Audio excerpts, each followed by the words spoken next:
how do we actually get the mainstream really understanding the benefits of crypto? And the more and more crypto gets adopted, I think you're going to start to see that shift.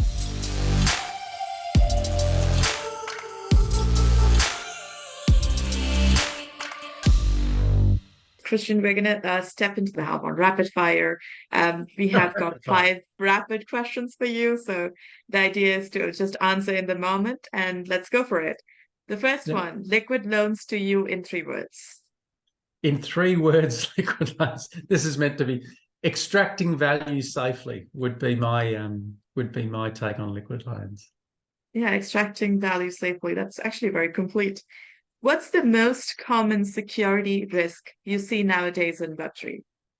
I think the most common risk, honestly, is probably contract risks. So contracts that haven't been well written, that affect, unfortunately, there's a lot of people out there that will look at any vulnerabilities within a contract and take advantage of that. And particularly in DeFi space, the most recent one you've probably heard of was there's some problems with Curve Finance, and it's like, these guys have been around for a while. So I kind of feel like that's probably the most predominant risk, particularly for DeFi.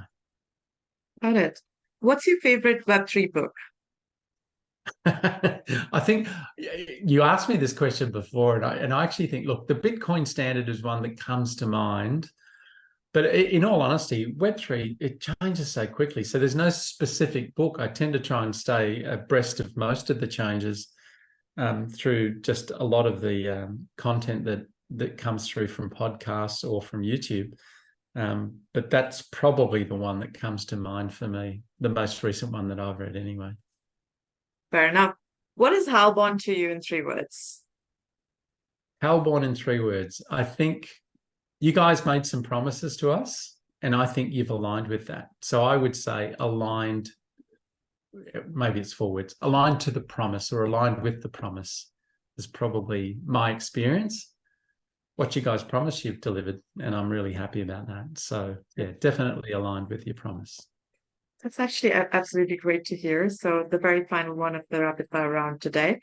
If you could go ahead and change one thing about your life right now, what would that be? To do less interviews. No, just kidding. I think if we could change anything, it's probably I think that the biggest challenge that crypto in general, and particularly DeFi, faces is this awful negative perception of crypto by the larger community, the broader community that may not have a lot of experience with crypto. So there's a lot of negativity, a lot of, there's always this perception of scams, and, we've sort of experienced some of that recently, but just that perception is a really hard thing to battle. And so, and look, I think I did mention that my background is professional services. So I was a partner in a fairly large accounting firm. But even within that firm, I can remember having conversations with some of the partners, and the immediate reaction is, oh, crypto, like it's almost this this negative perception around what crypto presents, and I think, or represents.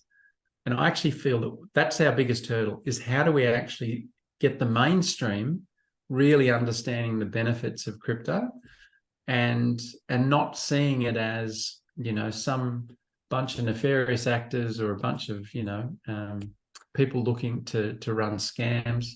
I think that narrative has to go away. And the more and more crypto gets adopted, I think you're going to start to see that shift. So to me, that's probably the biggest hurdle.